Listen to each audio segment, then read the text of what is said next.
The night before his wedding, the city glittered beneath Adrian Vale's penthouse like it was celebrating without him. Champagne waited untouched. His phone buzzed endlessly with congratulations. Tomorrow he would marry Celeste Harrington, the daughter of a rival billionaire dynasty, and seal the merger his parents had engineered since his childhood.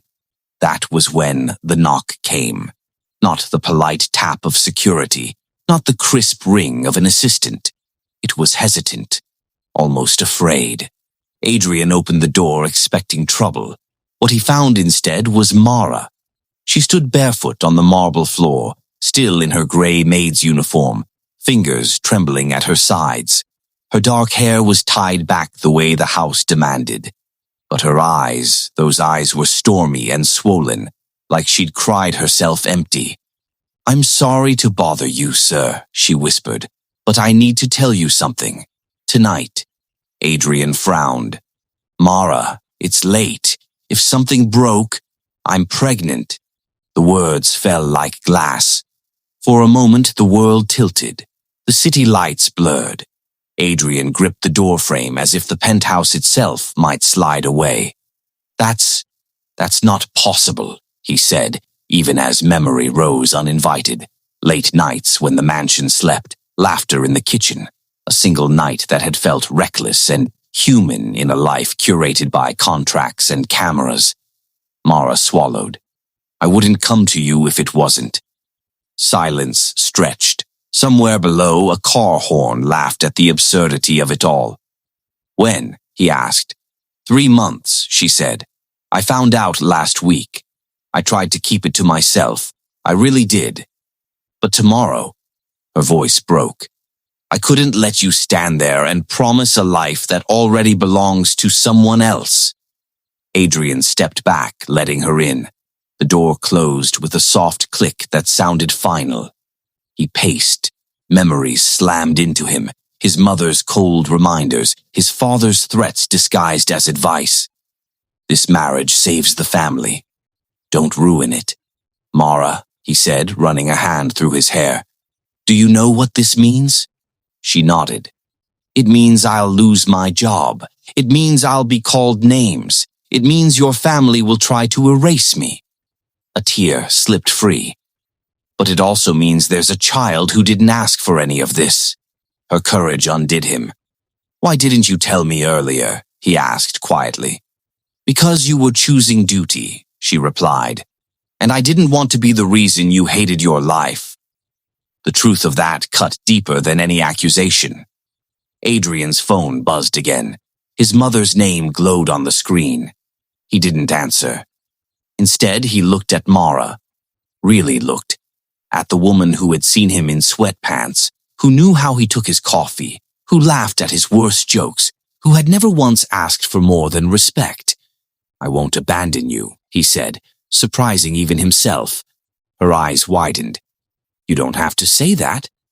"I do," he said, "because tomorrow I was supposed to promise honesty. And this is the first honest thing I've done in years." The next morning, cameras lined the cathedral steps. Society pages buzzed. Celeste arrived in silk and diamonds, flawless and distant, like a queen stepping into a role she'd memorized. Inside, Adrian stood at the altar, heart pounding. His parents sat rigid, already counting the headlines. When the music swelled and Celeste approached, Adrian felt the weight of generations pressing on his spine. The officiant smiled. "Do you, Adrian?" "No." The word echoed. Gasps erupted like fireworks. "I'm sorry," Adrian said, voice steady despite the chaos. "But I can't do this." His mother stood. "Adrian, sit down. There's someone I need to protect," he continued, "and a child who deserves a father." Celeste's face hardened, not with heartbreak but recognition. "Who is she?" she asked. Adrian didn't answer. He didn't have to. Mara stood at the back of the cathedral, pale and shaking, one hand resting unconsciously on her stomach. Whispers spread like fire. Adrian walked to her. "I'm choosing you," he said simply. The fallout was brutal. The wedding collapsed into scandal. Contracts dissolved. Stock prices dipped. His parents disowned him publicly, calling him reckless, ungrateful, lost. Mara moved out of the mansion that night, into a small apartment Adrian bought quietly, far from cameras. For weeks they lived in limbo, hiding from headlines that painted her as a seductress and him as a fool. There were nights Adrian wondered if he'd ruined everything. Then one evening, as rain traced the windows, Mara pressed his hand to her stomach. She kicked, she whispered, and in that moment the noise of the world fell away. Months later, the truth emerged. Celeste's family, furious and exposed, retaliated, only for investigators to uncover their fraud, the very reason they'd pushed so hard for the marriage. Adrian's refusal had accidentally saved his company from collapse. Public opinion shifted, slowly, reluctantly. Adrian rebuilt, smaller, quieter, honest. On a crisp autumn morning, he stood in a sunlit room, holding his newborn daughter. Mara watched him, exhausted and glowing. "She has your eyes," he said. "And your stubbornness," Mara smiled. Adrian kissed their child's forehead, emotion choking him. "I almost missed this," he whispered. Mara shook her head. "You found it." Outside, the city buzzed as always, rich with ambition, deaf to love. But inside that room, Adrian Vale finally understood. Sometimes the greatest inheritance isn't wealth, or legacy, or power. It's the courage to choose love, even when the world demands anything but. Sometimes, life doesn't test us with what we want, but with what we're brave enough to choose. Adrian had everything money could buy, yet the moment that defined him wasn't in a boardroom or at an altar.